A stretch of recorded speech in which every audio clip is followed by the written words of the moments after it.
Bonjour à tous, merci infiniment de nous avoir rejoints pour cette session intitulée « Comment compter autrement pour intégrer l'environnement ». Alors juste quelques mots pour démarrer cette table ronde, pour expliquer à la fois le sujet et puis également le contexte de l'organisation de cette session. Elle est organisée par l'Institut pour la recherche de la Caisse des dépôts, donc qui est un investisseur public et qui est mécène des Journées de l'économie de Lyon. Et pourquoi une session sur les enjeux de la comptabilité vis-à-vis de l'environnement? Parce que la Caisse des dépôts a pour principal axe stratégique la transformation écologique.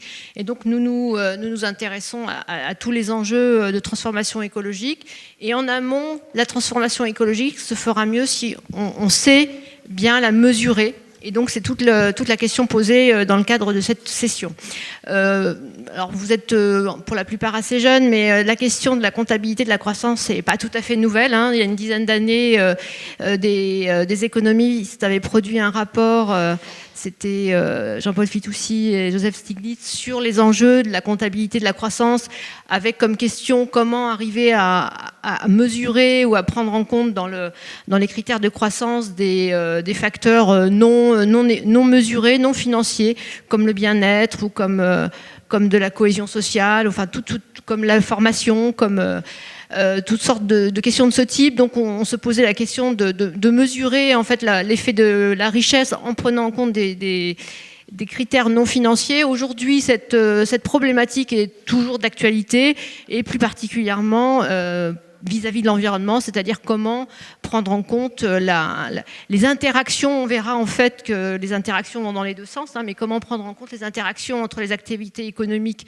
et l'environnement, et plus spécifiquement comment mieux intégrer l'environnement pour réduire l'impact des activités économiques, qu'il s'agisse du climat ou du CO2 ou de la biodiversité. D'où donc le titre de notre session. Alors on va parler de comptabilité, donc rappeler les enjeux de la mesure des environnements et des interactions avec l'environnement, des interactions entre activités économiques et environnement.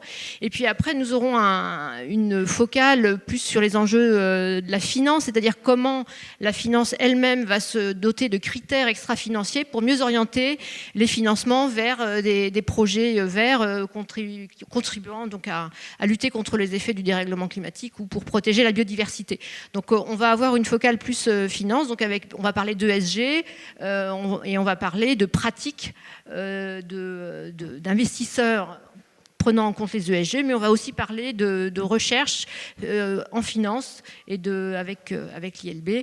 Donc on va voir un peu quelles sont les questions qui se posent, mais je vais vous présenter qui se posent en matière de recherche pour également avancer vers des produits financiers ou en tout cas une adaptation de la finance qui prenne mieux en compte les enjeux du climat et de la biodiversité. Donc merci aux intervenants d'être ici présents et d'avoir accepté d'intervenir. Donc d'abord Alexandre Rambaud, qui est maître de conférence à AgroParisTech et co-directeur de la chaire comptabilité écologique de la Fondation AgroParisTech. Je vais présenter les personnes en fonction de l'ordre d'intervention, puis après, bien sûr, nous aurons un débat. Jean-Michel Béaco, qui est délégué général ou directeur de l'Institut Louis Bachelier, donc vous nous en direz un mot. Nathalie Layani, directrice de la politique durable du groupe Caisse des dépôts. Donc là, on va avoir un exemple de stratégie, de pratique pour un investisseur. Et Didier Bruno, membre du directoire de la Caisse d'épargne Rhône-Alpes. Et là aussi, nous aurons également un témoignage de pratique ESG du côté d'un banquier. Voilà, donc on balaye un petit peu les sujets de la comptabilité aux enjeux, aux critères ESG. Je propose le déroulement suivant, c'est-à-dire qu'on va avoir un premier tour d'intervention où on pose quand même les questions. On vous donne déjà un certain nombre d'éléments de réflexion et de pratique sur les enjeux de la prise en compte de l'environnement d'un point de vue comptable et financier. Et ensuite, peut-être je vous ferai réagir les uns avec les autres. Et bien sûr, nous prendrons des questions de la salle. Alexandre, à vous. Merci. Bonjour à toutes et à tous. Merci beaucoup pour cette invitation à parler de ce sujet qui me tient très à cœur. Et alors, désolé, j'ai un peu la voix un peu éraillée et sortant d'un virus d'automne. Donc, sur cette question justement de compter autrement pour intégrer les questions environnementales, la question, comme tu le disais, de mesurer en fait pourquoi, pour faire quoi. Il faut voir que derrière la question de la mesure, il y a obligatoirement des questions de convention, c'est-à-dire qu'on doit savoir ce que l'on mesure et comment on veut le mesurer. C'était un grand monsieur justement de l'analyse de la quantification qui s'appelle Desrosières, qui a beaucoup travaillé sur la comptabilité nationale, notamment et les statistiques, qui expliquait quantifier, c'est d'abord convenir de quelque chose et ensuite justement pouvoir passer à la mesure. Et alors pourquoi je dis ça? C'est parce que justement poser des conventions, savoir ce qu'on prend en compte, comment on le prend en compte, c'est la question comptable. C'est donc l'enjeu de la comptabilité. Donc on ne peut pas en fait parler de véritablement mesurer si on ne pose pas en fait des règles comptables. Et justement cette question de la comptabilité est de plus en plus au cœur des questionnements relatifs à l'écologie. Alors en premier abord, ça peut paraître comme ça un peu étonnant, par les comptabilités et écologie, bon, ça ne va pas forcément ensemble directement. Mais justement, il faut bien voir que la comptabilité est, et ce n'est pas que maintenant, elle est historiquement centrale dans la structuration des activités humaines. C'est-à-dire qu'à partir du moment où il y a une nécessité d'organiser des activités humaines, il y a eu depuis, alors je ne vais pas faire l'histoire, mais depuis même les débuts au niveau de la Mésopotamie, donc ça remonte à très loin, la nécessité de poser des règles, de poser des façons de justement convenir de codes pour savoir ce que l'on prend en compte, savoir de quoi on est comptable, c'est-à-dire de quoi on est responsable, savoir à qui on rend des comptes, donc structurer un peu tout ça. Et là, c'est un grand historien de la pensée économique qui résumait la comptabilité à travers l'histoire en disant la comptabilité, c'est mettre des choses dans des cases. Le problème, c'est que quelle chose et quelle case. Et c'est là où on rentre dans le fond du problème comptable. C'est justement de savoir comment voilà, on prend en compte, encore une fois, et comment on insère ça dans le fonctionnement des activités humaines organisées. Alors, ce qui se passe, c'est que du coup, la comptabilité, à l'heure actuelle, c'est véritablement le langage fondamental des entreprises, mais aussi des organisations publiques et autres d'ailleurs. Et les prises de décision au niveau des entreprises se font à partir des bases comptables qui justement structurent tout le fonctionnement de l'entreprise. Et quand on parle de comptabilité, c'est justement pas que des nombres, c'est-à-dire que ça pose une façon de comprendre en fait le fonctionnement de l'entreprise. C'est-à-dire que par exemple, pour donner un exemple très rapide, en comptabilité, on va parler par exemple d'actifs et de passifs, sans rentrer dans les détails, mais ça conditionne en fait une classification, c'est-à-dire que ça va ordonner quelque chose. Ça permet en fait de passer d'un flux de données dans tous les sens avec lesquels on ne peut rien faire, à de l'information qui est de la donnée qui a du sens et à de la connaissance qui permet en fait de l'organisation d'informations. Et donc c'est tout ce cadrage-là qui est au centre de la comptabilité. Et c'est sur ces bases-là qu'on va pouvoir en fait mesurer quelque chose, savoir ce que l'on veut mesurer et pourquoi on veut mesurer, c'est-à-dire l'insérer dans un fonctionnement donné. Donc la question de la comptabilité, elle est là donc pour garantir qu'on va pouvoir ordonner un certain nombre de choses, arriver à l'inscrire dans le fonctionnement des organisations et savoir ce que l'on veut faire donc avec tout ça.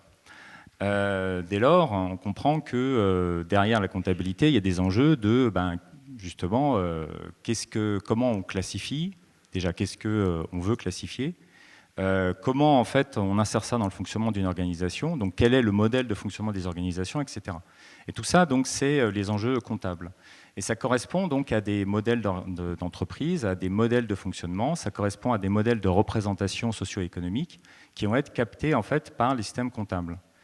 Donc derrière la comptabilité, il y a des questionnements de fond sur la façon véritablement de se représenter comment doit ou devrait fonctionner une organisation.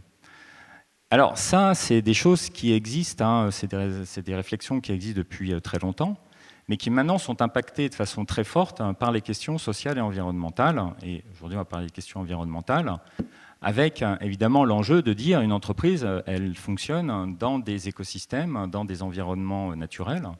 Et donc, on ne peut pas, en fait, on ne peut plus fonctionner comme s'il n'y avait pas d'interaction avec les environnements, les milieux naturels. Donc, à partir du moment où on pose la question, il y a des interrelations avec les milieux naturels, obligatoirement, ça devient une question comptable, parce qu'il va falloir représenter en fait ces interrelations.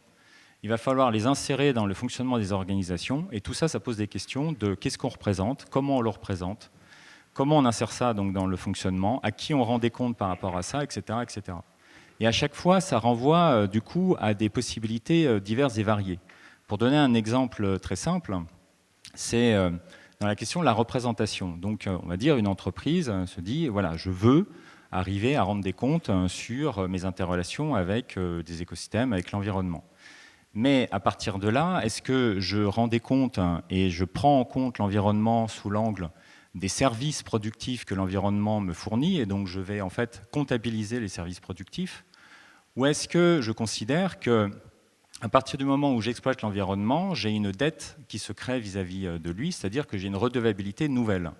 Donc est-ce que je compte en fait de la productivité ou est-ce que je compte de la redevabilité?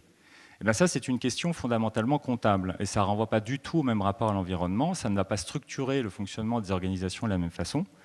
Et donc la question justement de mesurer, compter autrement, oblige à poser la question, mais justement, par exemple, on compte quoi? On compte la productivité de l'environnement ou est-ce qu'on compte des redevabilités? Et comment est-ce qu'on noue ça donc, avec le fonctionnement intrinsèque des organisations? Donc c'est ça qui est vraiment au cœur de la question de la comptabilité écologique, avec des orientations donc diverses et variées qui se structurent au niveau international en termes de réponse à ces enjeux. Alors, il faut savoir que déjà la recherche et la pratique sur la comptabilité écologique ne sont pas nouvelles. Les premiers travaux, c'est les fins des années 60. Donc on a beaucoup une certaine temporalité de réflexion derrière. Et les premières expérimentations de modèles en comptabilité écologique, c'est 72. C'était un cabinet britannique qui avait mis en place une comptabilité complète avec bilan, compte de résultats, etc. Pour elle-même déjà. Mais ce à quoi on assiste actuellement, c'est une montée en puissance sur, on va dire, la question stratégique. C'est-à-dire que les institutions s'en saisissent, les États s'en saisissent, et aussi au niveau international. Alors ça a conduit notamment, par exemple au niveau européen, on y reviendra, sur le fait qu'il y a une réglementation qui va arriver, qui s'appelle la Corporate Reporting Sustainability Directive, donc la directive sur le reporting de soutenabilité, de durabilité. Et cette directive donc, va faire évoluer de façon assez fondamentale la compréhension justement des interrelations entre les entreprises et les milieux naturels, et aussi il y a les questions sociales qui sont intégrées, par le prisme justement comptable. Donc l'Union européenne du coup a été obligée de répondre aux questions que j'ai posées sur qu'est-ce qu'on prend en compte, comment on représente, comment on insère ça dans le fonctionnement des organisations d'une certaine façon. Au niveau international, il y a aussi un organisme qui a été créé qui s'appelle l'ISSB, l'International Sustainability Standard Board, donc le conseil, le conseil de normalisation de durabilité internationale, qui lui aussi donc propose des normes comptables intégrant les enjeux écologiques, pour l'instant uniquement climat, mais il y a une extension qui se fait à d'autres enjeux, qui va se faire. Et là encore, en étant obligé de répondre aux questions que j'ai posées.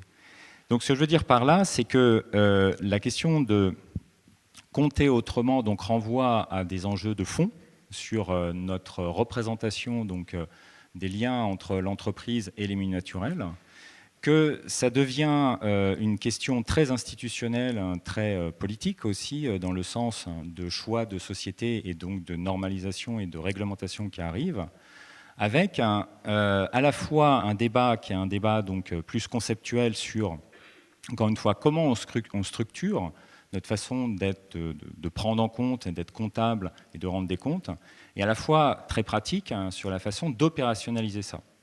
Alors c'est ça qui est d'ailleurs au cœur des travaux de la chaire comptabilité écologique, où le point de vue qui est adopté dans les travaux de la chaire, c'est justement d'avoir une réflexion en disant si nous voulons insérer dans les organisations en fait, une représentation de l'environnement sur une base de ce qu'on appelle la soutenabilité forte, c'est-à-dire l'exigence de préservation des écosystèmes sur une base scientifique, alors, à partir de là, qu'est-ce que ça implique comme développement de systèmes comptables?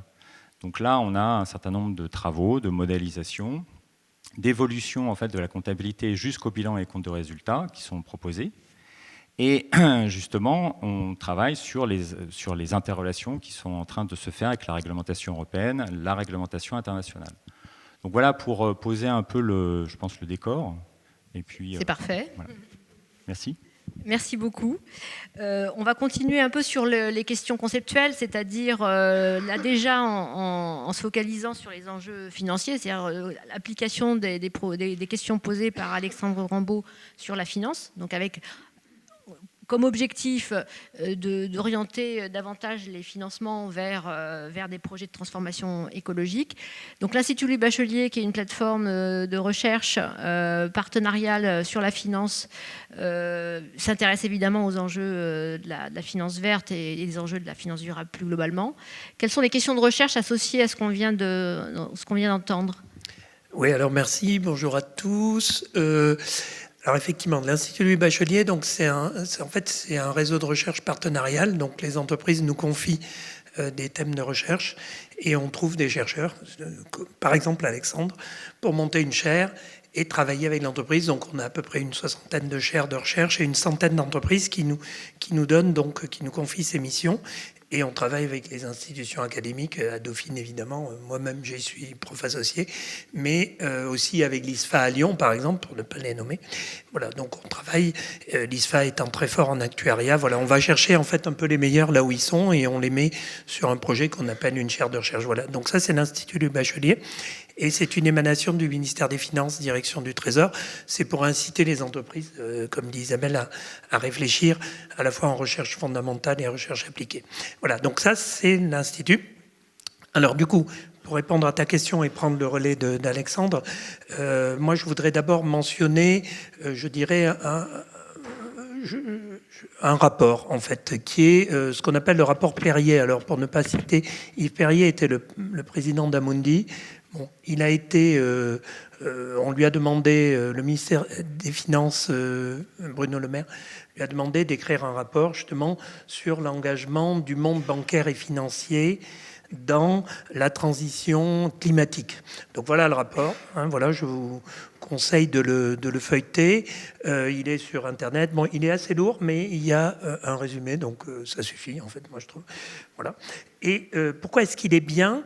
Et pourquoi est-ce que finalement on se pose la question qu'a posée Isabelle de l'intervention de la finance? C'est que donc si on regarde macro, à échelle macro, vous prenez donc les BAFAM, hein, ce qu'on appelle les BAFAM, c'est-à-dire banque, assurance, finance, asset management. C'est l'équivalent, je dirais, de la financiarisation du monde. C'est l'équivalent GAFAM, vous voyez, comme Google. Mais là, c'est sur la partie banque et finance. Banque, finance, assurance. Si vous prenez la somme des bilans des BAFAM, donc vous sommez le bilan de BNP Paribas, par exemple, à peu près 2500 milliards, et vous sommez ça avec Amundi, BlackRock, AXA, etc. La somme de tout fait à peu près 5 fois et demi le PIB mondial. D'accord ? C'est-à-dire que, dit autrement, pour fabriquer 1 de PIB annuel, quelque part, il y a 5,5 de stock de bilan, quelque part, qui le supporte, enfin, qui le back. D'accord ? Et donc, ça s'appelle vraiment la financiarisation de l'économie. C'est-à-dire, on en voit des exemples très concrets avec la Banque Centrale Européenne, par exemple, ou la Fed, la Federal Reserve, qui, quelque part, finance, par exemple, le plan Covid. C'est-à-dire, voilà, quand on veut des vaccins, bon, ben voilà. Donc, c'est concret. Voilà. Alors, du coup, comme disait Isabelle, du coup, le levier, il est là. C'est-à-dire que, et c'est d'où le rapport, c'est-à-dire comment est-ce que la finance peut jouer son rôle. Alors déjà, dans l'accord de Paris, COP21, c'était bien écrit, mais quand on voit les chiffres et le levier potentiel, on voit bien que si on réoriente la finance proprement, eh bien, immédiatement, on a un facteur démultiplicateur sur l'économie réelle. Voilà. Et donc, à l'heure actuelle, pour vous poser un peu, et c'est écrit dans le rapport, il y a à peu près 6 à 8% seulement des flux financiers qui sont considérés comme verts au sens aligné avec l'accord de Paris. Vous voyez ? Alors, ça peut être un alignement de température, par exemple, aligner 1,5 degré d'augmentation des températures horizon 2100. Voilà. Il n'y a que 6 à 8% de ces flux. Donc, vous voyez, d'un côté, 5 fois et demi le PIB, et de l'autre côté, seulement 6 à 8%. Donc on voit bien qu'effectivement, il y a un enjeu majeur. Et ensuite, lorsqu'on revient de macro au micro, on voit bien que pour la place de Paris en particulier, c'est-à-dire la France, il y a un enjeu au plan européen. Pourquoi ? Je vais être, je dirais, un peu rapide, mais il est clair que les Allemands font très bien l'automobile, hein, et on fait pas trop mal les BAFAM. Puisque si on regarde BNP Paribas, premier européen, AXA, premier mondial, Amundi, premier européen, voilà. Donc effectivement, il y a un enjeu aussi pour la place de Paris d'être un peu leader par l'exemple en tout cas. Voilà. Alors, je ne vais pas vous résumer le rapport, mais je tenais à vous le préciser. Vous pourrez trouver dans ce rapport donc des choses qui répondent un peu à ce qu'a dit Alexandre. Alors, il est sorti en février 2022. Donc, manque de peau, il est sorti exactement au moment du déclenchement de la guerre en Ukraine. Donc, évidemment, il y avait une conférence de presse à Bercy et elle a été un peu piratée, évidemment, par les enjeux plus importants. Mais pour autant, il est relativement il est récent et puis il est bien écrit. C'est écrit par des praticiens. Donc, en fait, c'est assez terre à terre. Voilà. Donc, qu'est-ce que dit le rapport ? Le rapport dit, premièrement, mais ça, Alexandre ne l'a pas nommé, mais je pense que c'est quelque chose qu'il faut tous avoir en tête, le rapport salue déjà ce qui existe. La première chose, à mon avis, importante, c'est la taxonomie. Je pense qu'on sera tous d'accord. C'est pas parfait, mais au moins, c'est un bon dictionnaire pour savoir ce qui est vert, ce qui est gris, ce qui est... Voilà. Et ça, déjà, c'est quelque chose, je pense que Nathalie en dira un mot, mais c'est quelque chose qui commence à être en prise dans l'entreprise. D'accord, la taxonomie, maintenant, c'est le dictionnaire qui est utilisé. Ensuite, il y a donc les démarches qu'a mentionné Alexandre, c'est-à-dire au niveau ISSB, donc on va dire les Américains, hein, je simplifie, sauf que je crois qu'il y a un Français là-dedans qui s'appelle Emmanuel Faber et qui est assez connu. Voilà, donc Emmanuel Faber, il faut savoir qu'il est avec les Américains, on va simplifier. Mais je simplifie beaucoup. Mais bon, comme il était Danone, bon voilà, on le connaît. Bon, donc il y a les Américains. Et puis il y a nous, donc EFRAG, hein, notre partie plus Europe, voilà. Et donc la première chose que dit le rapport, et pour débattre, c'est que pour l'instant, c'est tout sauf clair. C'est-à-dire il y a trop d'hétérogénéité et il n'y a pas convergence. Tu parlais de la double matérialité, c'est-à-dire cette idée qu'on regarde ce que l'environnement fait sur nous, mais aussi, ça c'est le côté productif, comme tu dis, et le côté, la dette, c'est ce qu'on fait sur l'environnement. Bon, là déjà, on n'est pas tout à fait d'accord, donc il y a une hétérogénéité. Alors, elle n'est pas gravissime, parce que j'ai l'impression que les gens ont plutôt envie de faire alliance, mais ce n'est pas fait. Tu pourras me dire, hein, enfin vous pourrez me dire si je me trompe. Voilà. Deuxième chose, donc l'harmonisation. La deuxième chose, mais ça je pense que vraiment les deux banquiers vont nous dire, on le voit dans le rapport et nous on le sent avec les entreprises quand on travaille avec elles, on demande trop de choses aux entreprises et par des canaux très différents. Souvent c'est la même chose mais ce n'est pas dit pareil. Donc en fait, quelque part, ne serait-ce que la quota carbone, scope 1, 2, 3, c'est demandé différemment, plusieurs fois, etc. Et souvent dans des formats hétérogènes à nouveau. Et en gros, ça fait un peu le bonheur de tous les fournisseurs de données. C'est-à-dire, alors je ne vais pas les citer, mais les Carbone 4 Finance, MSCI, etc. c'est super parce que les entreprises, on leur demande plein de choses, ils ne sont pas capables de les calculer tout de suite, et du coup, ils appellent Carbon 4 Finance, et Carbon 4 Finance dit, à miracle, j'ai la solution. En fait, ce n'est pas une solution parfaite non plus, mais bon, ça fait du volume, ça fait du chiffre d'affaires. Bon, en tout cas, les entreprises, nous, ce qu'elles nous disent, c'est si vous pouviez nous demander des choses plus précises et moins souvent, ce serait très bien. Voilà. Et enfin, ce qu'on voit, et là, nous, on y participe, je pense que j'y reviendrai, c'est la coordination finance-entreprise. C'est-à-dire, on peut par exemple, avoir une finance exemplaire, d'accord ? Il faut que ça infuse dans l'économie réelle. Je vous donne un petit exemple que vous connaissez bien. Par exemple, si on émet un green bond, d'accord, c'est-à-dire une obligation verte, ça veut dire qu'on emprunte de l'argent avec des obligations vertes. Voilà. Il faut travailler précisément pour que cette obligation se fasse bien, infuse bien dans l'industrie. Voilà à peu près les choses que je voulais dire. En tout cas, nous, ce que l'on voit du côté ILB. Après, peut-être que je pourrais préciser quelques travaux qui nous... Tu veux que je le fasse tout de suite ? Voilà. Alors, voilà. Donc ça, c'est le décor. Ça fait quoi ce que dit Alexandre. Et après, concrètement, donc nous, on a une centaine d'entreprises qui nous demandent des choses. Ils ne demandent pas tout en finance verte. On a un deuxième muscle, et je vous le donne, mais c'est une évidence, c'est l'intelligence artificielle. C'est-à-dire ce qui disrupte, pour parler mal, la finance, c'est deux choses. Hein. C'est l'intelligence artificielle, le machine learning et ChatGPT, donc l'IA générative. Et la deuxième, c'est le vert, c'est-à-dire le soutenable ou le durable. Voilà. Donc on nous demande majoritairement sur ces deux thématiques. Alors qu'est-ce qu'on nous demande et qu'est-ce qui fait un peu la liaison par rapport au hiatus dont j'ai parlé ?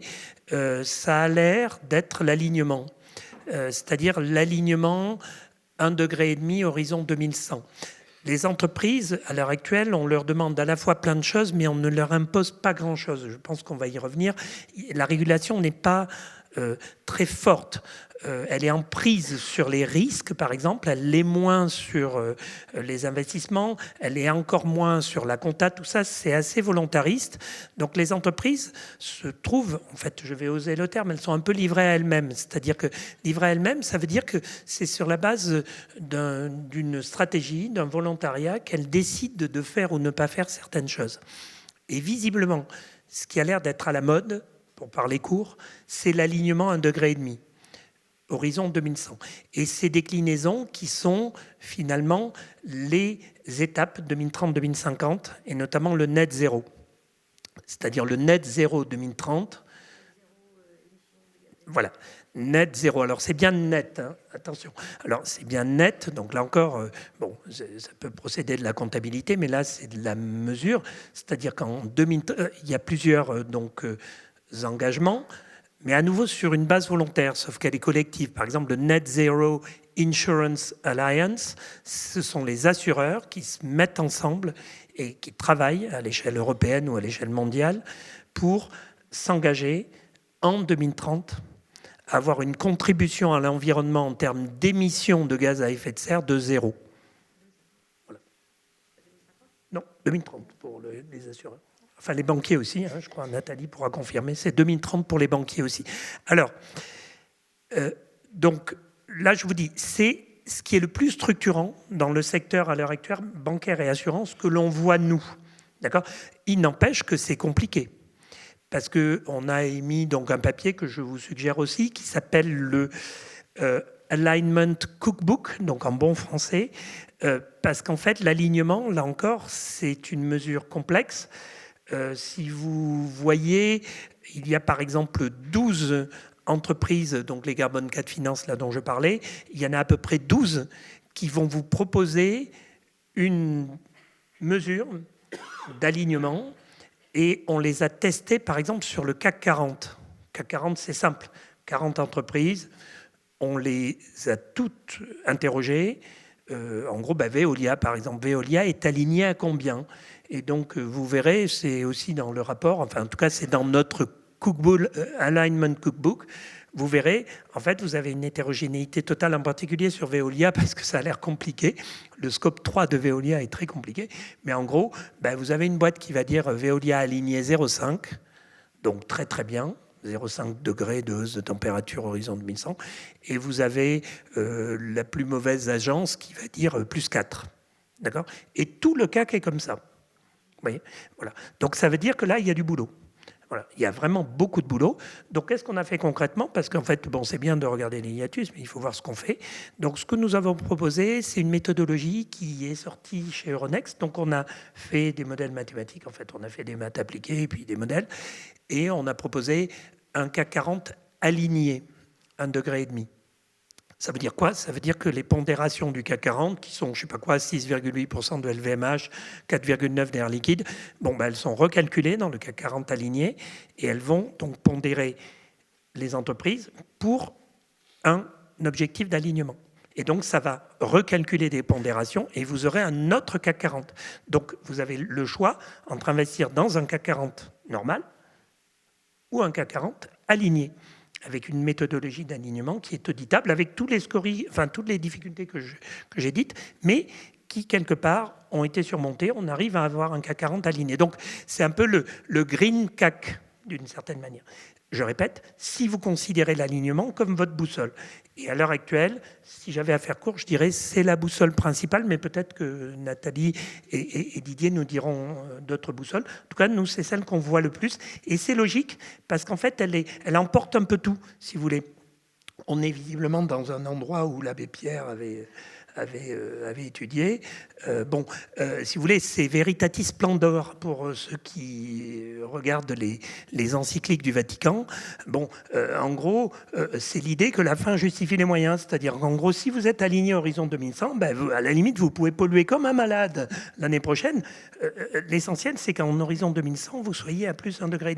Donc, il est assez logique, même si je caricature, qu'on puisse faire la guerre pour faire la paix, vous voyez, avec l'alignement. Donc, il est assez logique que les entreprises aiment bien cette boussole et s'en saisissent. Voilà, j'arrête là. Merci beaucoup.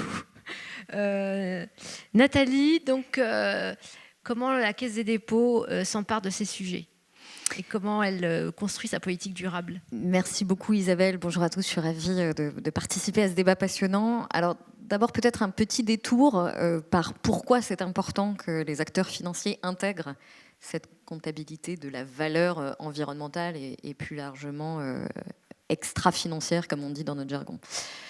Je pense que c'est important de rappeler que si on veut atteindre tous les objectifs qu'on s'est fixés en matière climatique, et alors qui plus est en matière environnementale, il faut une masse de financement monstrueuse, gigantesque. À l'échelle nationale, en France, ça a été calculé par Jean Pisani-Ferry et Salma Mahfouz très récemment. Il faudrait 66 milliards d'investissements supplémentaires chaque année pour atteindre les objectifs climatiques nationaux et arriver à la neutralité carbone 2050 qui correspond à la limitation à 1,5 degré du réchauffement climatique dont parlait Jean-Michel. Donc, il faut réorienter massivement les financements vers cette économie bas carbone.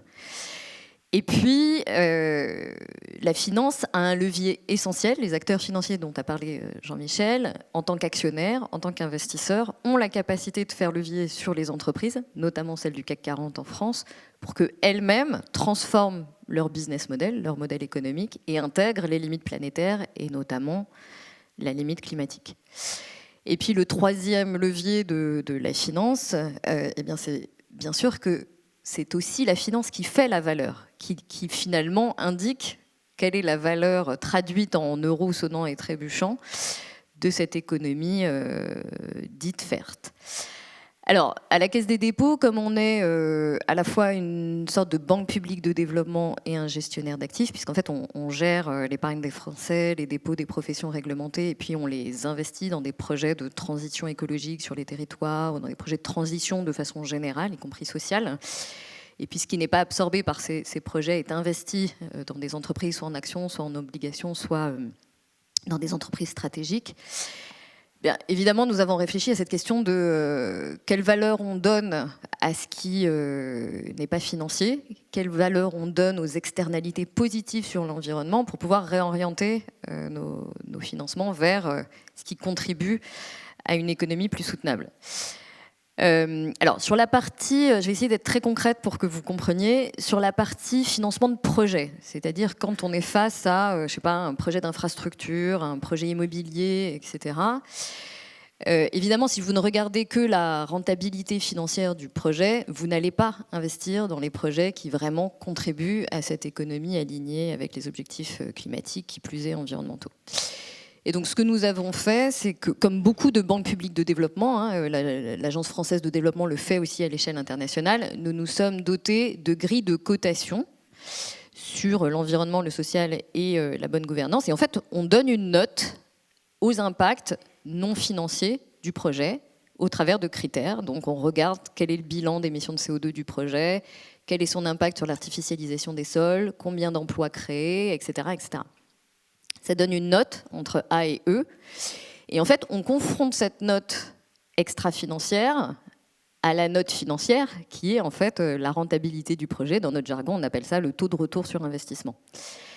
Quand on est la Caisse des dépôts, on a la capacité à dire j'accepte un taux de retour sur investissement pas très élevé, c'est-à-dire à moins de 2 chiffres, parce que j'ai une bonne note sur la partie non financière.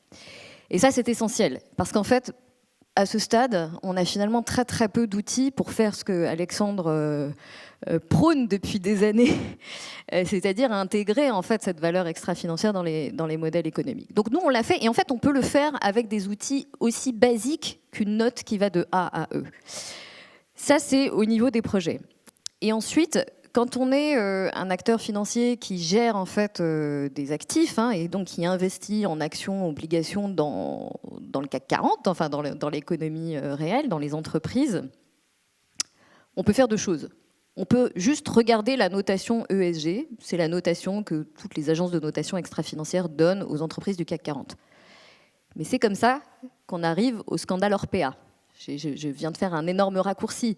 Mais en fait, si on ne fait que ça, si on ne fait que regarder la notation des agences de notation extra-financière, en fait, on loupe souvent l'essentiel.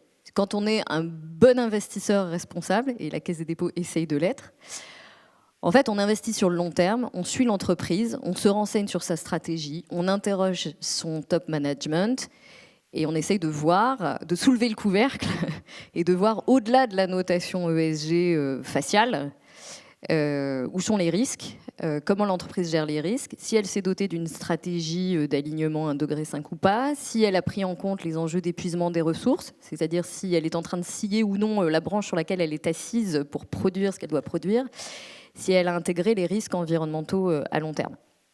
Et donc nous, en tant que gestionnaire de ces actifs à la Caisse des dépôts, bien sûr, on va regarder la notation ESG, mais on va aussi mener ce dialogue actionnarial, poser des questions aux entreprises pour voir si elles intègrent ces éléments.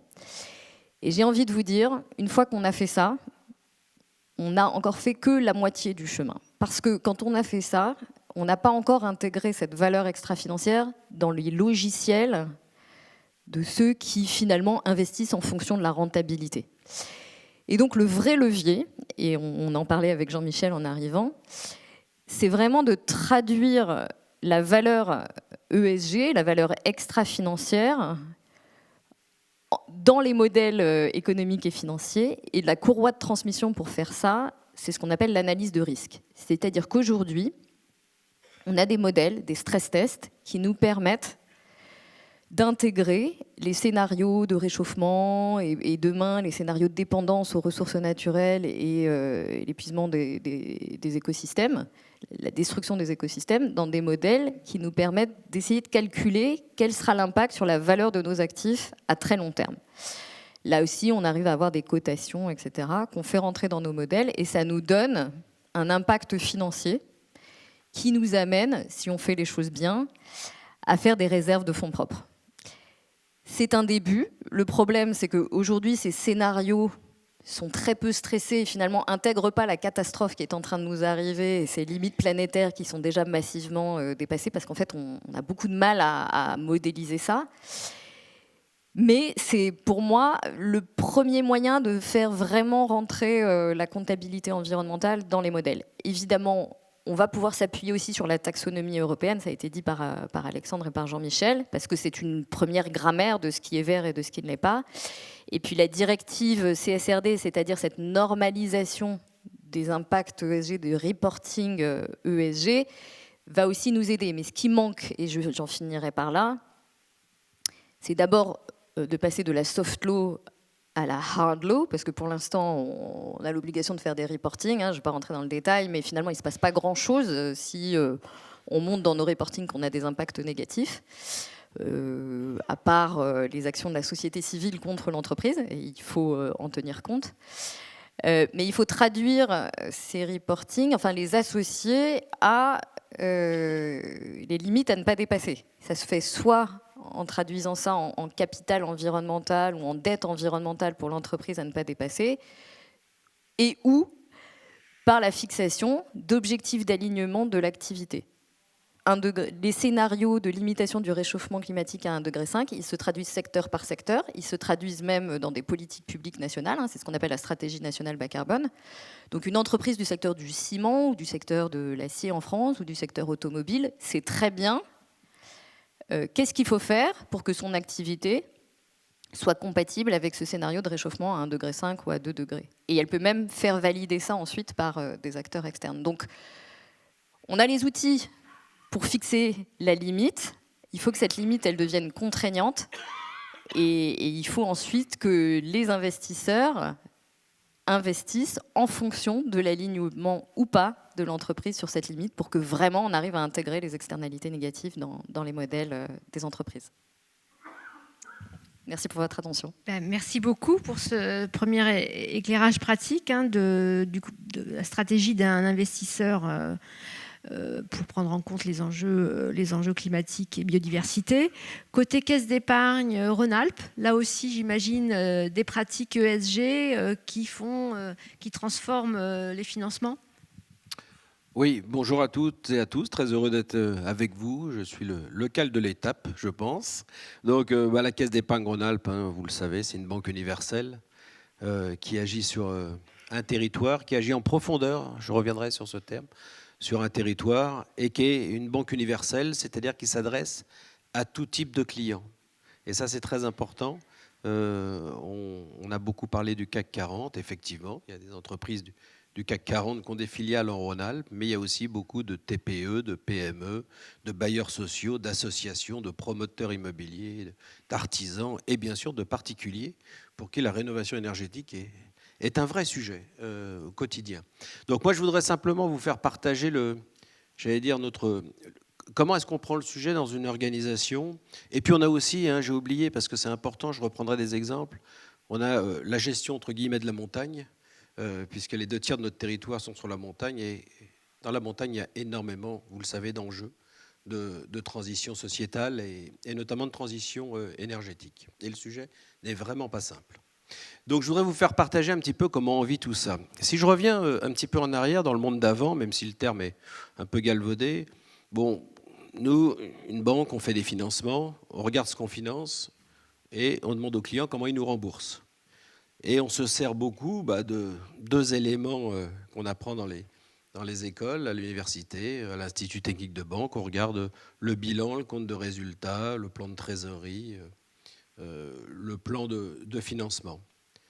On s'est rendu compte, on le savait, mais il a fallu quand même la force des événements pour que ça s'impose à nous. On s'est rendu compte, notamment avec le Covid, qu'il y avait toute une dimension de la connaissance de nos entreprises que nous n'avions pas bien maîtrisée et qui était fondamentale dans l'analyse de risque que nous pouvions faire sur une entreprise. En d'autres termes, quand la crise du Covid s'est déclarée, on s'est rendu compte qu'une entreprise qui n'avait pas de dispositif digital était en grande difficulté. Une entreprise qui n'avait pas une gouvernance stable, saine, équilibrée, mixte, enfin tout ce que vous voulez, était en grande difficulté. On s'est rendu compte que les entreprises qui n'avaient pas travaillé leur stabilité sociale, qui n'avaient pas travaillé leur marque employeur, etc., étaient et sont toujours en très grande difficulté. Bref, on s'est rendu compte que l'environnement, on s'est rendu compte que les entreprises qui n'avaient pas travaillé la diversification de leurs fournisseurs étaient en grande difficulté quand les routes chinoises se sont fermées, notamment pour l'industrie. Bref, on s'est rendu compte qu'il y a beaucoup de choses, beaucoup de choses, qui contribuent à déformer le business model des entreprises dans, j'allais dire, le futur, et qui n'était absolument pas pris en compte par les éléments comptables que nous avions l'habitude, que nos chargés d'affaires avaient l'habitude de réclamer, d'analyser avec leurs propres moyens, puis aussi, bien sûr, avec les bases de données de la Banque de France, etc. Donc ça a été, j'allais dire, un élément qui a été très important de se dire, nous devons voir au-delà de la photographie d'un bilan, d'un compte de résultats, voire de business plans qui sont faits, mais toujours avec la même logique. Nous devons intégrer autre chose. Alors bien sûr, nous le savions que nous devions intégrer des critères ESG, nous le savions que la RSE était quelque chose d'important, mais c'était resté, j'allais dire, assez théorique et assez loin de l'exercice de tout simplement financer l'économie et d'accorder des crédits et de prendre du risque. Donc on a eu cette première, j'allais dire, ce premier un petit peu choc de se dire le dialogue avec nos clients, avec nos entreprises, mais que ce soit un bailleur social, voire avec les collectivités également, un gros banquier des collectivités, ça devait dépasser la stricte comptabilité classique. Nous devions embarquer d'autres choses. Alors quand on dit embarquer d'autres choses, ça pose deux problèmes. Bien sûr, le problème, et mes collègues l'ont très bien exprimé, de quelle référence, quel modèle, sur quoi on se met d'accord. Et donc là, on est dans cette construction, et on construit en marchant, on essaye d'aller vite, mais c'est pas simple. Et puis ça pose un deuxième problème, qui est plus un problème managérial, qui est problème, c'est quel est mon degré d'intrusion chez mon client. Un grand client, il a bien sûr des équipes. Le CAC 40, ils ont des équipes, ils ont des structures et tout. Mais quand je m'adresse à une PME, quand je m'adresse à une moyenne entreprise, où le chef d'entreprise a subi le Covid, il n'arrive pas à recruter, il a des sujets de cybersécurité, il y a des sujets de digital, il y a des sujets d'approvisionnement. Voilà, il y a tous les sujets. Et on arrive avec des questionnaires que nous fabriquons, que nous avons construits avec nos petites mains, sur ces thèmes de l'ESG, de la RSE, parce qu'on sait que demain, on va devoir les intégrer dans nos analyses de risque et que ça va orienter aussi, j'allais dire, nos politiques de financement. Donc un gros sujet managérial pour déjà préparer nos équipes à aller sur un terrain où les clients ne nous attendent pas trop. Les clients, ils veulent un financement, basta, quoi.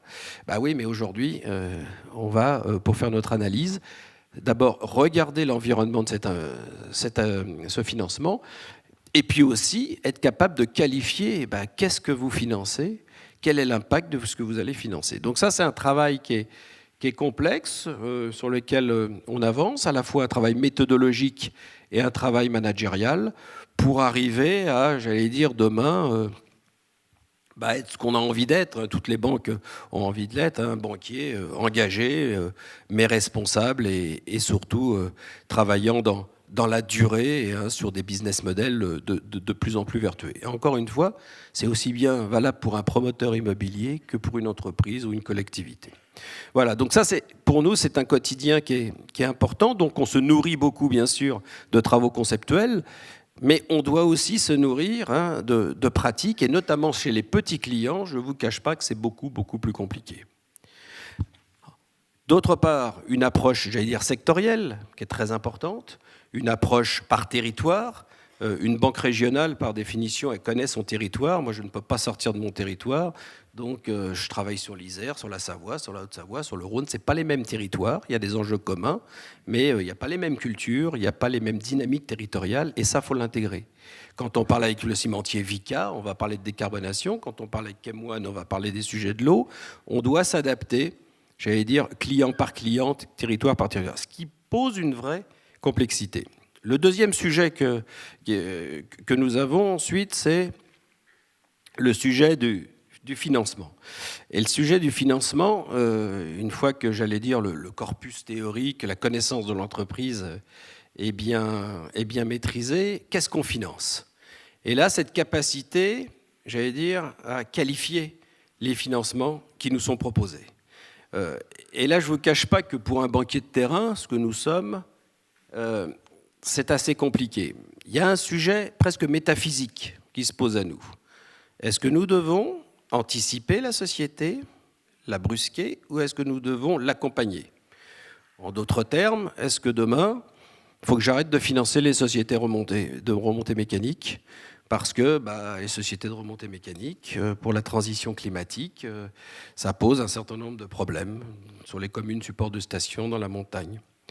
Mais si j'arrête de les financer, il y a d'autres risques qui vont arriver. Surtout pour des communes supports de stations qui sont beaucoup construites dans une dépendance à la neige, dépendance au ski. Et on a vu pendant le Covid que quand il n'y a pas de ski, les modèles ne tournent plus. Qu'est-ce que je fais par rapport à ça? Est-ce que j'arrête? Est-ce que je continue? Je ne peux ni arrêter ni continuer. Je suis sur un chemin de crête où, et c'est là où notre rôle, je pense, notre responsabilité de banque régionale, coopérative, c'est d'aider nos clients, d'aider toutes ces entités à se mettre elles-mêmes sur un chemin de transition. Donc ça, c'est une posture que nous avons décidé de ne pas être en rupture, mais d'être plutôt en financement de cette transition le plus rapide possible. Parce que comme le disait, la transition, elle peut durer très longtemps. Or, aujourd'hui, il y a quand même des formes d'urgence, notamment à la montagne. Donc notre rôle, ça va être d'accompagner ces transitions. Et c'est pas simple parce que c'est des sujets, vous le savez bien, sur lesquels tout le monde a une idée, sur lesquels il y a une médiatisation extrême. Moi, j'ai des collègues dans mes équipes et j'apprécie leur franchise et leur truc, mais tout le monde a une idée sur le ski. Certains me disent qu'il ne faut plus financer les sociétés de remontée mécanique, on fait du ski de randonnée. D'autres disent ouais, mais si tu finances plus, c'est foutu. C'est foutu sur le plan économique et c'est foutu sur le plan économique pour les vallées qui vivent du ski depuis des années et qu'il va falloir un temps fou pour les retransformer en villages, retrouver d'autres activités, etc. Donc comme c'est un sujet qui est très sensible, très émotionnel, très médiatique, le sujet est compliqué. Donc on a vraiment ce sujet qui est presque métaphysique et qui rend le métier de banquier extrêmement noble. Et je dis pour les jeunes générations que c'est maintenant qu'il faut rentrer dans la banque parce que, comme l'a dit ma collègue Nathalie, c'est vrai, le rôle du monde bancaire, du monde financier est primordial pour le financement de ces transitions sociétales, mais se pose toujours la question de qu'est-ce que je finance plus. Alors il y a des règlements, bien sûr. Moi, les exclusions, le charbon, le pétrole, je ne les finance pas depuis longtemps. Je suis une banque régionale. Mais une autoroute qui va s'ouvrir, je la finance pas. La restructuration financière de l'aéroport de Lyon, je le finance pas. Il y aura toujours des avions, enfin pour l'instant. Voilà, donc c'est, vous voyez, un sujet qui est très compliqué, c'est un sujet managérial, c'est un sujet où nous avons une responsabilité très importante d'orienter, j'allais dire, le plus strictement possible. Il y a certains crédits que nous ne faisons plus. Parce que c'est des crédits et des financements qui ne sont pas qualifiés pour ces objectifs de transition, notamment environnementale. Mais derrière, ça pose d'autres problèmes sur, sur un territoire donné. Donc c'est un problème vraiment philosophique qui est fondamental. On est en plein dedans. Et je ne veux pas qu'on encadre non plus par des politiques de risque beaucoup trop strictes. On ne peut pas, le monde n'est pas aussi simple, les territoires ne sont pas aussi simples. Une commune support de station, la Clusaz, ce n'est pas Méribel, ce n'est pas Courchevel, ce n'est pas Tignes, etc. Il y a des spécificités culturelles, industrielles, touristiques particulières. Donc voilà, donc c'est un sujet qui est très compliqué. Nous avons la responsabilité de l'adresser. Nous progressons. Je pense que derrière, la connaissance de nos clients sera améliorée, notre capacité à les conseiller, notamment à emmener les plus petits vers le bilan carbone. Nos petits clients aujourd'hui n'ont pas le temps, notre petit PME n'ont pas le temps de faire du bilan carbone, donc nous demandent beaucoup d'aide. J'ai tous les jours pratiquement une demande de financement d'autoconsommation d'une entreprise qui veut mettre un panneau photovoltaïque sur son toit, etc. Comment on fait? Est-ce que vous avez demain des installateurs, etc. Donc c'est une réalité qui est compliquée, notamment pour les petites entreprises. Et puis la dernière chose que je veux dire, c'est qu'au-delà de bien sûr ces prises en compte, il y a aussi un banquier, c'est quand même quelqu'un qui est, je pense, dans la conviction, notamment un banquier de territoire.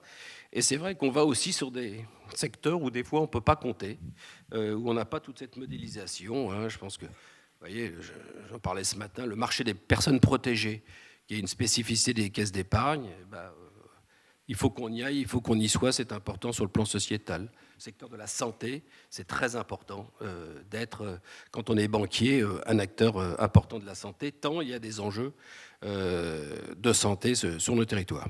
Voilà un peu le témoignage d'une banque régionale, mais en tout cas une vraie difficulté, et on retrouve la noblesse de qu'est-ce qu'on finance, et qu'est-ce que ça apporte à l'entreprise, qu'est-ce que ça apporte à la société, qu'est-ce que ça apporte à la banque. On a cette obligation, cette nécessité, cette impérieuse nécessité d'aligner toutes les parties sur ces sujets, alors qu'avant, encore une fois, c'est des choses qu'on faisait naturellement avec peut-être la performance financière avant tout. Aujourd'hui, c'est une performance financière, sociétale, mais surtout dans la durée. Et c'est ça qui est très important. Nous avons besoin de temps pour cette transition, et le fait d'être une banque régionale, je fais un peu de pub pour les banques régionales, mais le fait d'avoir une banque régionale, quand on a créé les jardins ouvriers, quand on a créé les bains-douches ou les IBM à la fin du 19e siècle, il n'y avait pas d'objectif de rendement ni de rentabilité. Et je pense que ça aussi, il faut de temps en temps savoir le faire. Merci beaucoup. Je vais redonner la parole à vous. Nathalie, Alexandre ? Non, mais éventuellement, je commence. J'ai peur que mon écho soit plus macro, donc éventuellement, si vous permettez, je commence. Il y avait Nathalie et pardon, toi, mais comme tu veux. Peu importe. Parce que, mais comme tu veux. Non, mais sur la question de savoir où est-ce qu'on trace la frontière, qu'est-ce qu'on finance, qu'est-ce qu'on finance pas, en fonction des impacts sur l'environnement, c'est une question difficile, parce qu'en effet, si vous excluez, d'abord, vous laissez d'autres, peut-être moins scrupuleux que vous, financer des choses pas forcément propres. Et puis, vous avez tout un tas d'investisseurs qui disent moi, je reste, je fais du dialogue actionnarial pour accompagner l'entreprise, etc., et qui parfois l'utilisent un peu comme un alibi. Alors, à la Caisse des dépôts, on a essayé de trancher ce sujet. On s'est dit, alors c'est vraiment là le cœur de notre action en matière climatique, on a essayé de voir quels étaient les secteurs non transformables, c'est-à-dire ceux qui vraiment étaient totalement incompatibles avec les scénarios d'alignement Accord de Paris. Et donc, le charbon, les énergies fossiles non conventionnelles, et puis une toute petite partie des entreprises qui continuent à produire des énergies fossiles sans avoir de trajectoire de réduction de cette production et qui continuent massivement les nouveaux développements. On a dit c'est non transformable, c'est totalement incompatible avec un scénario 1,5 degré, donc on exclut. En revanche, on garde d'autres entreprises, y compris dans des secteurs très émetteurs, que l'on va chercher à accompagner et sur lesquels on va faire levier justement en tant qu'investisseur, parce qu'on a un pouvoir énorme finalement de financeurs.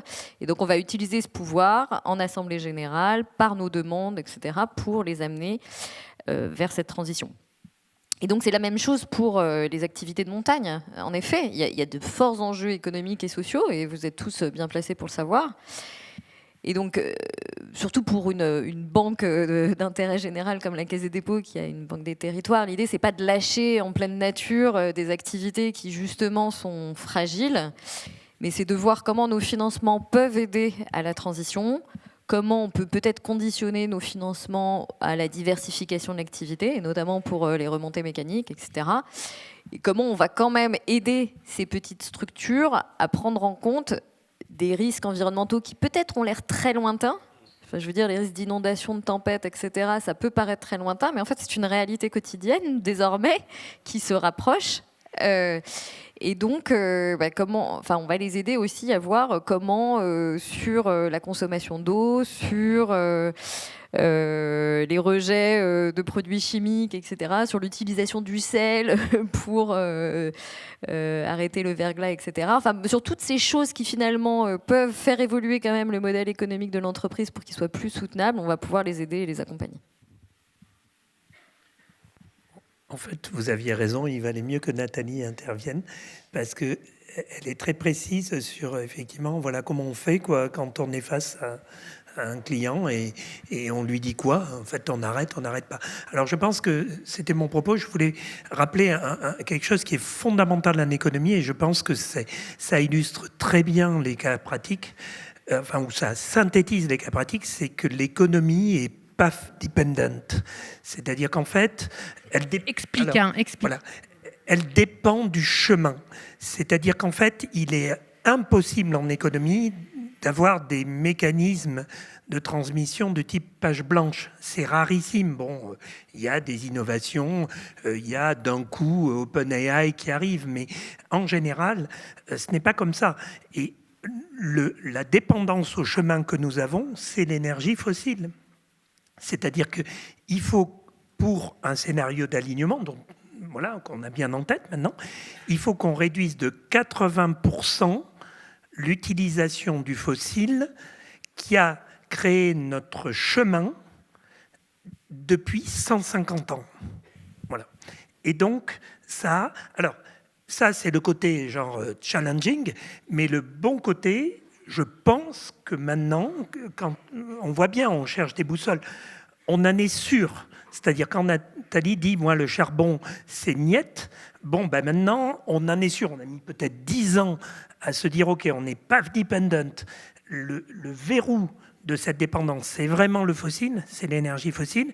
Maintenant, on en est sûr. Voilà. Donc au moins, ça c'est déjà pas mal. On a quand même voilà, un objectif, on peut le quantifier, etc.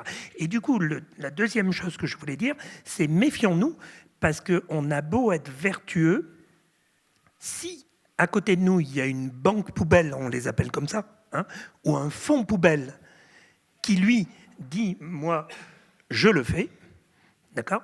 Eh bien, en fait, notre impact est très faible. Du coup, je rejoins Didier et Nathalie qui disent, plutôt que de dire « c'est vert », j'y vais, c'est pas vert, j'y vais pas, il vaut mieux, effectivement, travailler avec le client en précision et essayer de l'accompagner. Voilà. Donc, path dependent, on est sûr maintenant sur les fossiles, maintenant évitons les fonds ou les banques poubelles. Et le dernier point que je voulais mentionner, c'est que, alors peut-être que ça va nous amener plus loin, mais tout ça va réclamer de l'argent. Beaucoup d'argent, et de l'argent nouveau. C'est-à-dire, tu mentionnais les 60-70 milliards par an. Bon, en fait, c'est 500 milliards à l'échelle européenne, mais c'est du nouvel argent.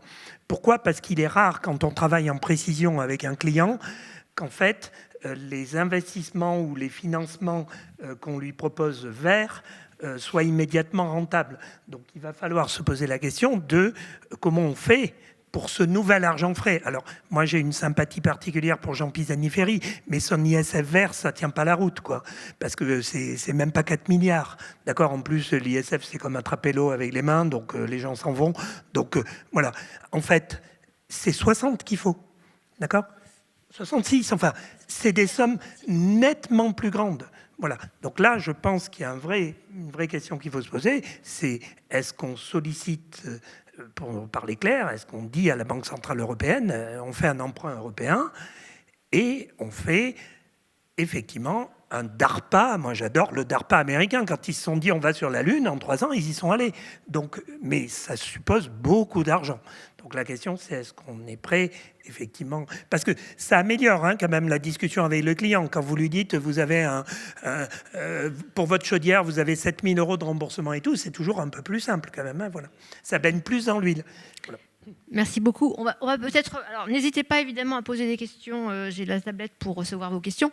On va peut-être revenir sur un point Alexandre qui a été évoqué et qui peut-être mérite d'être explicité pour notre auditoire. Donc, il y avait la question de, on va plutôt compter les services écosystémiques de la nature ou on va plutôt compter, on va plutôt s'orienter vers une approche de dette vis-à-vis de la nature. Est-ce qu'on peut aller un peu plus loin pour expliquer ce que ça veut dire et les deux philosophies derrière ? Oui, alors totalement. Et en fait, ça va me permettre de faire écho aussi à des discussions qui ont commencé à avoir lieu. C'est que la question donc, de cette représentation de l'environnement...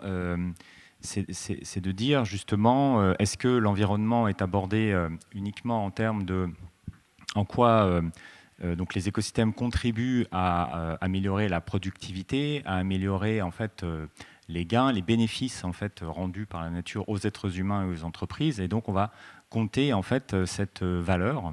Donc ça, c'est ce qu'on appelle les approches par la valeur. Donc c'est la valeur créée, les bénéfices créés par la nature. Ou est-ce qu'on dit, à partir du moment où on exploite donc un écosystème, on considère qu'il y a une dette biophysique vis-à-vis de l'écosystème, une dette vraiment écologique, et qu'il y a des actions spécifiques pour permettre une préservation à terme de l'écosystème, et que ces actions sont coûteuses. Donc en fait, ce qu'on va comptabiliser, ce sont les dépenses liées aux actions de préservation des écosystèmes. Donc il y a une approche qui est une approche en valeur et une approche qui est en coût, et qui renvoie à des vieux débats d'ailleurs en comptabilité entre les approches en valeur et les approches en coût. Et ce qui se passe, c'est que, je disais, dans cette philosophie, il y a des différences au niveau international. L'Union européenne, typiquement dans CSRD, donc cette directive sur le reporting de durabilité, a fait un choix qui est de s'orienter dans quelque chose qui est un premier jalon, mais qui va dans une philosophie qui est beaucoup plus proche de la redevabilité. Parce que là, il y a une philosophie dans CSRD qui est totalement pas encore mise complètement en place, mais qui vraiment se voit, qui est de dire maintenant, la comptabilité socio-environnementale va devoir appréhender à partir de la mise en place d'objectifs qui doivent être précisés, et d'objectifs sur base aussi scientifique. Alors le terme science revient dans CSRD de façon assez impressionnante, et notamment au niveau climatique, et ça, je m'en suis rendu compte avec des discussions avec pas mal d'entreprises, ça n'a pas été complètement encore vu que la directive, sans employer le terme, va recommander très fortement aux entreprises de faire des budgets carbone, c'est-à-dire d'avoir des trajectoires précises de diminution de leurs émissions de gaz à effet de serre jusqu'à arriver à minima 2050, 2050, donc à cette fameuse contribution à la neutralité carbone planétaire. Donc d'avoir une structuration donc, de ce qu'on appelle un budget carbone. Et donc on a des objectifs qui doivent être articulés avec des plans d'action réels, et les dépenses, les ressources financières en fait adossées à ces plans d'action et les métriques pour suivre ça. Alors là, ce que je viens de vous dire, c'est la philosophie, c'est-à-dire que l'application réelle dans CSRD est parcellaire, et ça dépend en fait des milieux naturels, ça dépend des enjeux. Mais du coup, ça permet de donner en fait une ligne directrice qui va dire, en écho justement à ce qui a pu être dit, c'est de voir maintenant de combien on a besoin vraiment pour garantir un plan d'action, pour respecter des objectifs. Et dès lors, accompagner aussi le financement des entreprises par rapport à ça. Et en écho avec la question justement de qu'est-ce qu'on finance, qu'est-ce qu'on doit financer, ça va permettre, et ça je pense que c'est un point essentiel dans la question justement du rôle de la comptabilité, c'était d'ailleurs le président sortant de l'autorité des marchés financiers qui disait, au niveau de la finance durable, on a fait les choses un peu à l'envers, historiquement, et c'est vrai. C'est-à-dire qu'on a essayé de structurer la performance extra-financière sans comptabilité, alors qu'aucun plan de financement n'a jamais été fait hors comptabilité. Et donc il disait, voilà, ce qui aurait été bien, c'est pas de faire taxonomie avant CSRD, mais de faire d'abord le règlement comptable, et ensuite de faire toutes les classifications d'activités qui sont basées sur la comptabilité. Et je dis ça pourquoi ? Parce que du coup, avec l'enjeu de dire, si on fixe des objectifs, des plans d'action, etc., ça va permettre de classifier littéralement les types de financement. Ça permet de voir qu'on a du financement pour respecter des objectifs. Ça permet de voir qu'on a des financements pour adapter des stratégies internes, pour diminuer la pression sur l'environnement. Donc ça, c'est les stratégies en fait, de transition. Et ça permet de voir qu'on a besoin aussi de financement pour accroître le développement d'une entreprise qui elle-même respecte des objectifs. En fait, là, ça correspond à 3 types de financement totalement diversifiés, qui doivent être structurés et qui vont pouvoir être progressivement structurés par ces systèmes comptables. Alors là, je parle vraiment d'un cadre global, et c'est en écho aussi avec les travaux de la chaire qui s'inscrivent dans la philosophie de CSRD. C'est justement pour poser en fait ces cadres-là, mais c'est pour montrer l'enjeu qui est derrière, c'est-à-dire qu'il y a dans CSRD une philosophie qui commence à se mettre en place, et que ça va permettre en fait de poser justement ces classifications, ces catégorisations qui vont rendre possible, en tout cas on travaille activement, une meilleure compréhension des types de financement et d'accompagnement de l'économie réelle. Donc c'est ça qui est en jeu derrière. Nathalie, tu voulais intervenir ? Oui, non, enfin, c'est sur la partie CSRD. Moi, je voulais réagir sur le budget carbone que ça pouvait représenter en te posant une question, Alexandre. En fait, le débat qu'il y a eu, alors pardon, c'est un petit peu technique, mais je pense qu'on est au cœur du sujet, autour de cette directive qui normalise en fait les indicateurs de reporting, c'est que justement, il n'y a pas d'obligation de se fixer des trajectoires de décarbonation, soit alignées sur un scénario 1,5 degré, soit en fait qui respectent un budget carbone. Et moi, je le vois tous les jours, hein, c'est-à-dire qu'on est confronté à des entreprises qui ont une bonne trajectoire de réduction de leurs émissions de CO2 avec des jalons en 2030, 2050. Et elles le calculent en intensité carbone, c'est-à-dire qu'elles le ramènent aux euros investis. Et donc elles continuent à croître, elles continuent à acheter des filiales à l'étranger, etc. Et pourtant, leur trajectoire d'émissions en intensité se réduit. Et en fait, ce qui manque vraiment, c'est précisément qu'elles aient une limite, un plafond, un budget carbone, quoi. Donc je trouve qu'on n'y est pas encore. Mais voilà. Mais alors en fait, pour répondre, me permet de répondre, CSRD sur le climat va obliger la question du budget carbone, pas en intensité, hein, en budget. Et c'est la seule norme où l'entreprise va devoir expliquer si elle ne met pas en place cet objectif, pourquoi elle ne le met pas en place. Et sur les autres normes, effectivement, c'est un peu plus compliqué. Mais ça a été gardé, en fait. Donc, et d'ailleurs, il y a une superbe... Quand je disais qu'on a un certain nombre d'entreprises n'ont pas encore réalisé, parce qu'il y a un superbe schéma en fait, hein, dans la directive, hein, qui est une recommandation de comment en fait, traduire les informations de CSRD. Et en fait, c'est littéralement un budget carbone, enfin un budget strict. Hein. Jean-Michel ? Oui, non, juste à nouveau, c'est pas pour prendre du recul absolument, mais le sujet, c'est ce que dit Nathalie et ce que tu dis, Alexandre, c'est comment on fait pour qu'il y ait une vraie transmission du financeur sur le financé. Voilà. C'est-à-dire qu'en fait, et pour l'instant, on a bien vu, il n'y a pas beaucoup d'obligations. On est en prise beaucoup plus sous l'angle des risques. Et vous l'avez dit, Didier aussi, c'est-à-dire qu'en fait, on a plutôt une approche écologique par les risques, en fait. Et il y a pour l'instant très peu par des limites carbone, de la réglementation un peu plus contraignante. Je répète, la contrainte, elle est plus volontariste, elle est sur la base de la boussole que je vous ai dite, c'est-à-dire l'alignement. Est-ce qu'il n'y aurait pas matière à contraindre un peu plus au-delà des risques? Voilà. Ce qui changerait le discours de Didier, c'est-à-dire, ce serait plus, bon, est-ce que tu as fait attention à ta neige, etc. Ce serait carrément... Alors justement, merci, ça permet de préciser, parce que, encore une fois, ce qui se passe au niveau réglementaire européen est extrêmement perfectible, hein, donc je ne suis pas en train de...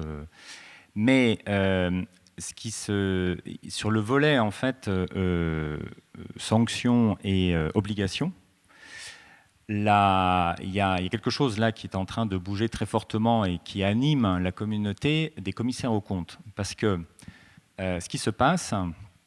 c'est que la certification en fait, des comptes va être sur la supervision de, qui s'appelait avant la haute, le H3, c'est le haut commissariat au commissaire aux comptes.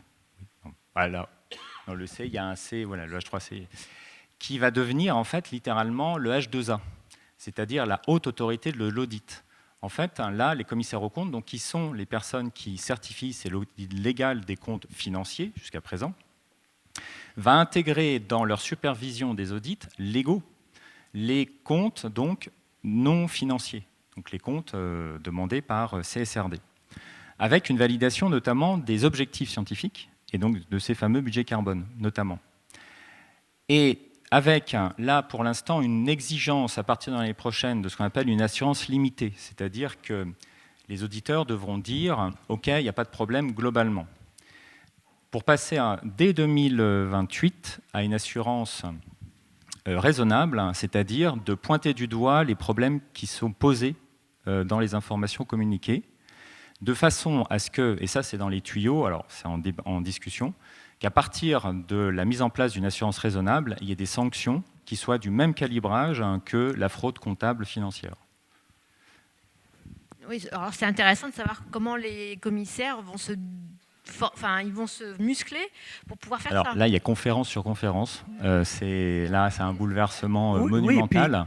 Avec, en plus, le H2A va certifier les formations d'expertise comptable pour savoir les experts comptables qui sont à même de faire ça. Ça phosphore dans tous les sens, c'est impressionnant. Alors justement, là, je veux l'avis du coup de Didier, parce que imaginons en 2028, voilà, il y a le commissaire aux comptes qui dit, là, il y a une observation, hein, c'est ce que j'entends, c'est-à-dire il y a une observation, il y a un point d'attention et tout, et il y a même une sanction potentiellement. Voilà. Donc du coup, est-ce que ça te paraît pratiquement jouable? Je ne sais pas.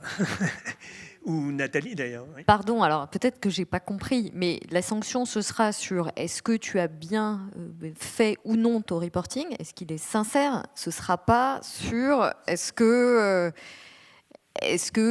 ta trajectoire de réduction est bien alignée, est-ce qu'elle est bonne. En fait, c'est pas une sanction sur ton impact environnemental, c'est une sanction sur est-ce que tu as bien fait ton reporting ou pas. Justement, ça c'est le point, parce que non, mais c'est extrêmement intéressant parce que, et c'est bien ce qui anime actuellement la communauté, c'est que comme il est demandé dans CSRD d'avoir des objectifs, dont l'entreprise puisse montrer la validité scientifique avec l'alignement avec l'accord de Paris. C'est exactement ce qui est demandé dans CSRD. Il va falloir en fait que l'auditeur certifie que l'objectif de l'entreprise est scientifiquement valide par rapport à l'accord de Paris. C'est ça la question. Et là, voilà. Mais c'est une... Non, mais du on coup, va voir, oui, ça va plutôt inciter les entreprises à se fixer des objectifs d'alignement plutôt allant vers 2 degrés qu'un degré 5, pour justement pas se faire rattraper par la patrouille sur le fait que leur trajectoire n'est pas cohérente avec l'objectif qu'ils se sont fixés. Mais peut-être que c'est mieux ainsi, c'est-à-dire qu'on aura au moins des trajectoires sincères avec une visibilité sur l'impact réel de l'entreprise, quoi. Oui, je pense que là, il y a un autre sujet, mais qui dépasse le débat, qui est est-ce qu'on croit encore au degré et demi. Voilà. Non, mais alors ça, c'est voilà. un autre... Voilà. Non, mais c'est très important 2 parce degrés que Didier parlait de métaphysique ou de philosophie. Je pense que là, il y a un moment où peut-être, il faudra se dire, moi j'ai une opinion personnelle, j'y crois toujours, mais il faudra peut-être se dire à un moment, voilà, parce que à courir en fait une utopie, on se ment un peu quand même. Hein. Non mais alors, moi je me suis fait une religion là-dessus. Évidemment, on a déjà totalement explosé les compteurs. Si on met bout à bout les engagements des États, on est bien au-delà d'un degré 5 de réchauffement, mais ça reste un cap, ça reste un référentiel qui permet quand même d'inciter les entreprises à se transformer. Et je dirais, qui peut le plus, peut le moins. C'est comme à l'école, hein. Tu vises 20 sur 20 pour être à 15. Voilà. Non, mais sur ce point-là, mais c'est un petit peu... Enfin, je veux dire, on ne va pas faire dire... Oui, ça dépasse. Non, après, ce qu'il faut se dire, même si effectivement un degré 5 est dépassé ou sera dépassé, enfin bon, moi, ce que je dis toujours à cette question-là, chaque dixième de degré compte. Et si on est à plus d'un degré 5, 2 c'est mieux que 2,5, 2,5 c'est mieux que 3, etc. Donc de toutes les manières, il faut rester sur des objectifs ambitieux. Je suis d'accord, là il n'y a aucun problème. Simplement, si vous dites à un enfant, tu feras Polytechnique, et du coup il arrive, je dirais, en fait ça ne marche pas. Non, mais revenons juste à notre question. Didier Bruno, vous vouliez réagir. Ouais, je voulais réagir, mais je suis un peu lent, désolé, par rapport à ce que Jean-Michel disait tout à l'heure sur le financement de cette transition et 60 milliards. Il y a un sujet que très vite on a regardé, nous les banquiers, hein, c'est bien sûr le montant d'épargne des Français. C'est quoi? C'est 6 milliards 6 000 milliards 6 000 milliards. Donc 60 milliards, 6 000 milliards. Bon, je ne suis pas bon en maths, mais il y a peut-être un truc à faire.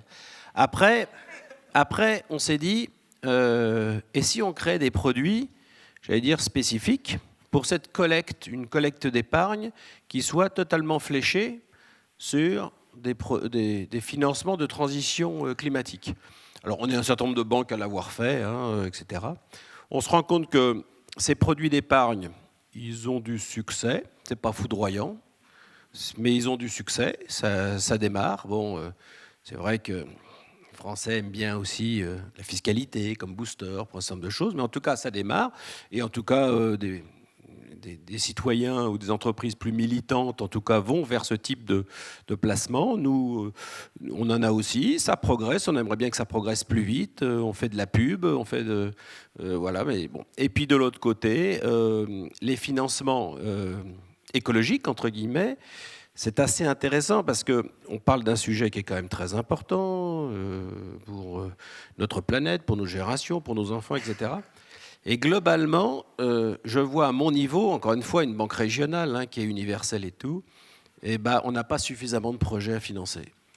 On n'a pas suffisamment de projets à financer. Je ne veux pas que ce soit la conclusion déprimante, mais on n'a pas suffisamment de projets à financer. Alors après, on a des débats d'experts. Est-ce que ça rentre dedans? Est-ce que ça rentre... Mais globalement, quand je regarde financements qui nous sont adressés, on a quoi, un bilan de 30 milliards, voilà, on doit faire 5 milliards par an quoi, de financement sur nos 5 départements. On n'a pas suffisamment de financement. Voilà. Donc... alors moi, j'ai aucune question qui tombe sur mon écran, mais peut-être, là, il nous reste 10 minutes. Est-ce qu'il y a une ou deux mains qui peuvent se lever pour poser une question dans la salle ou... Alors moi, j'ai rien. Non du tout. Alors je me demande si ça fonctionne. C'est ça ma question. Enfin, j'ai un petit doute. Moi, j'ai juste un point, Didier, si je puis me permettre. Tu disais, il y a d'épargne, 6 000 milliards, je suis d'accord. Prenons le livret A. Bon, mais le livret A, il finance le logement social. C'est-à-dire, pas uniquement, pas uniquement. Non, d'accord. Si on peut mettre de la clarté dans ce débat. Mais mon point, c'est les 60 milliards, c'est 60 milliards d'argent nouveau. D'accord. On a une tendance, et notamment en Europe, avec ce Green Deal, contrairement aux Américains. Regardons les Américains. Quand ils font l'IRA, ils font de l'argent nouveau. D'accord? Et ça se voit, et c'est mouse, et c'est simple. Il nous faut 400 ou 500 milliards d'argent nouveau par an en Europe. D'accord? C'est-à-dire que, et c'est là où je pense qu'on a cette tendance à toujours se dire on va y arriver, on va bricoler. C'est pas négatif ce que je dis. Et d'ailleurs, j'étais d'accord sur l'épargne. Mais attention, on parle d'argent nouveau. Voilà. Et je répète, les Américains l'ont fait là, et ça marche. Voilà. Alors, je suis désolée. Il y avait un problème technique. Donc, je vais prendre la première que j'ai reçue, parce que malheureusement, on ne pourra pas traiter les questions. Je suis vraiment confuse, il y avait un problème technique. Non, mais je vais prendre la première qui renvoie à d'autres débats qu'on a pu avoir en préparant la session, qui renvoie à la question de... Enfin, on va faire très rapide, la taxe carbone. Qui est aussi une manière d'intégrer un coût carbone. C'est une question pour réorienter l'investissement privé. Pourrait-on taxer plus la consommation et la surconsommation des contribuables? Bon, moi, je transforme un peu la question sur la... Non, je ne peux pas. Je termine juste la question. L'objectif serait de modifier le marché et d'orienter les investissements vers des économies de consommation. Donc il y a deux choses, économie de consommation, mais peut-être parlons un peu de taxe carbone éventuellement. Non, mais en quelques mots, c'est vrai que le grand problème, quand on parle de tous ces sujets auxquels on est confronté, c'est donner un coût aux impacts négatifs, donc donner un coût au carbone. Donner un coût au carbone, ça passe par la taxe carbone, mais ça passe aussi par le marché de quotas d'émissions de CO2, vous savez, qui a été élaboré au niveau européen et qui n'incluait pas tous les secteurs, et notamment le secteur du transport qui est très émissif. On a essayé de faire une taxe carbone, c'était en 2017, Nicolas Hulot était ministre de la Transition écologique, et vous vous souvenez ce qui s'est passé, c'est que cette taxe carbone, elle a été proposée en France sans compensation pour les ménages modestes. Et donc ça a créé la crise des Gilets jaunes, ce qui a créé un énorme traumatisme en France et plus largement en Europe. Et du coup, on ne parle plus de taxe carbone. Mais c'est en effet le levier qui doit être utilisé pour intégrer les externalités négatives. On peut le faire à l'échelle des entreprises, on peut le faire en étendant le marché des quotas au secteur très émissif, en resserrant la contrainte sur les quotas et en compensant les impacts négatifs pour les ménages modestes. Je vais très vite, mais il y a quand même des solutions pour faire ça. Ouais. D'autres Sur la taxe carbone, moi je constate juste un truc, enfin c'est limite désespérant, c'est que quand ArcelorMittal a fermé son usine à Fos à cause du Covid, bon bah du coup il a revendu ses certificats d'émission ces quotas carbone. Et du coup, on regarde dans le rapport annuel, dans le résultat, je veux dire, ArcelorMittal a fait, je sais pas, 300 millions de résultats. Voilà, parce qu'il avait juste revendu les quotas carbone. Bon, là encore, je dirais, bon, c'est bien, mais enfin... par contre, la taxe carbone, c'est sûr que le signal prix est net, mais voilà.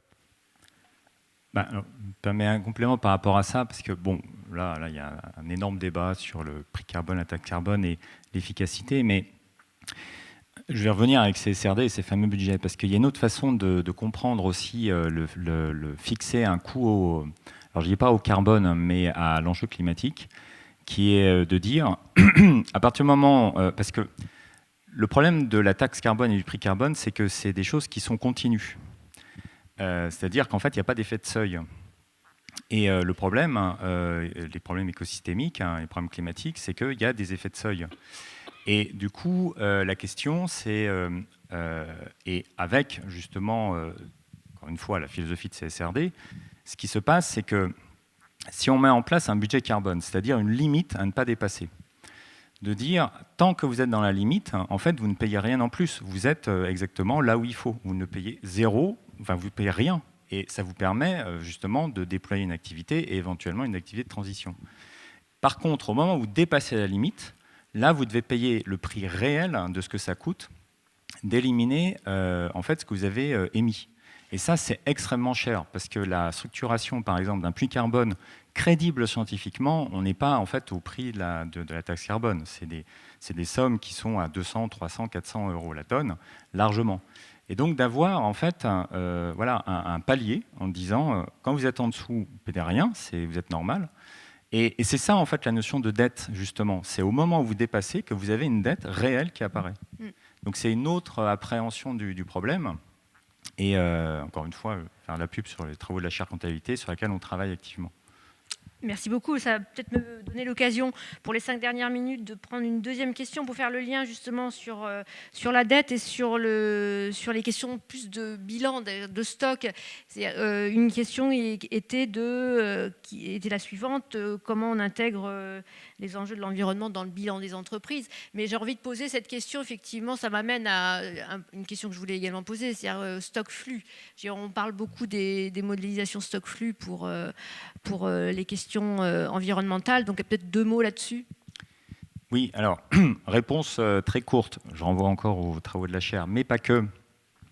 C'est justement ce déploiement d'intégration vraiment des enjeux socio-environnementaux sur la base de la préservation des écosystèmes dans les bilans et comptes de résultats, c'est tout le travail autour du modèle CARE, donc qui est Comprehensive Accounting in Respect of Ecology, qui est un système en fait, un fonctionnement systématique justement d'intégration comptable de ces enjeux dans toute la comptabilité analytique jusqu'à la comptabilité des bilans et comptes de résultats.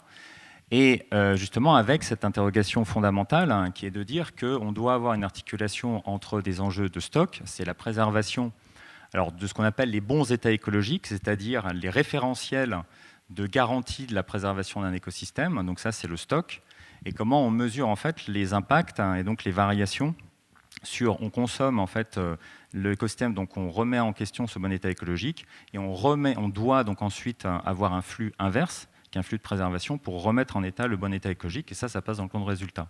Donc d'avoir en fait des tenues de bilanciel sur les dettes écologiques et d'avoir en fait des tenues au niveau des comptes de résultats sur la consommation par l'exploitation et les activités de préservation pour rendre en fait l'écosystème dans son bon état écologique.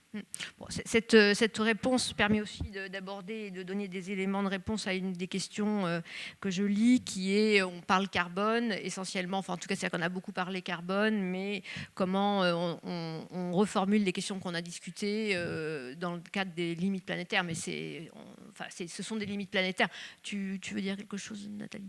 Oui, non, sur ce point, la réglementation européenne dont on parle depuis tout à l'heure, la taxonomie, CSRD, et puis l'article 29 de la loi énergie-climat en France, intègre pas seulement le climat, mais aussi la biodiversité. Donc maintenant, les entreprises sont vraiment obligées d'avoir une vision systémique. Et juste peut-être un mot sur le sujet de l'épargne, pour quand même que vous repartiez avec une petite note positive. Oui, il y a une masse d'épargne gigantesque qui a augmenté massivement au moment de la crise Covid, donc 6 000 milliards par an. qui quand même s'orientent vers des produits d'épargne durable comme le livret de développement durable, et la Caisse des dépôts centralise 60% de ces financements. Et je tiens quand même à dire que la Caisse des dépôts s'est fixé un objectif de financement de 100 milliards en faveur de la transformation écologique sur 5 ans, 2024-2028. Donc nous allons utiliser toute l'épargne réglementée, notamment celle du LDDS, mais aussi celle du livret A, etc., pour vraiment financer massivement le secteur. Et encore faut-il qu'il y ait des projets, mais on ne va pas rouvrir le débat. Et puis le gouvernement vient de faire des propositions pour réformer aussi les labels de ces fonds qui peuvent avoir un impact environnemental. Alors le label ISR, il garantit que votre épargne au moins ne va pas avoir d'impact négatif. Et puis il y a d'autres fonds qui sont labellisés Greenfin qui, eux, ont une promesse d'impact fort. Tout ça est en train d'être renforcé, on est en train de serrer les boulons et faire en sorte qu'on évite le greenwashing sur ces labels. Donc voilà, l'épargne va normalement petit à petit se réorienter vers ces produits. Encore faut-il que votre banquier vous les propose. Voilà. Merci beaucoup. Peut-être un dernier, si quelqu'un veut prendre la parole pour un dernier mot, on arrive au terme de la session. Je me félicite qu'on n'ait pas trop cité d'acronymes. Oh, un petit peu quand même, hein. Un petit peu. Hein. Non, mais voilà, un petit peu, mais je vous rassure. Non, mais écoutez, alors merci.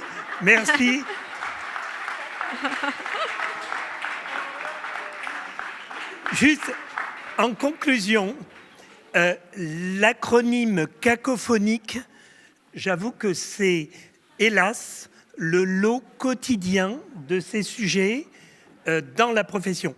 Donc je répète, je pense qu'on a été peut-être à les mentions assez bien, mais au moins on n'en a pas, j'espère qu'on ne vous a pas perdu. Mais non, mais je vous raconte pas, c'est un humoriste pourrait en faire une émission. Bon, hein. En tout cas, merci infiniment pour votre écoute. Désolée pour le bug technique des questions, j'ai essayé d'en prendre une ou deux ou trois par hasard, mais merci infiniment et merci à nos intervenants.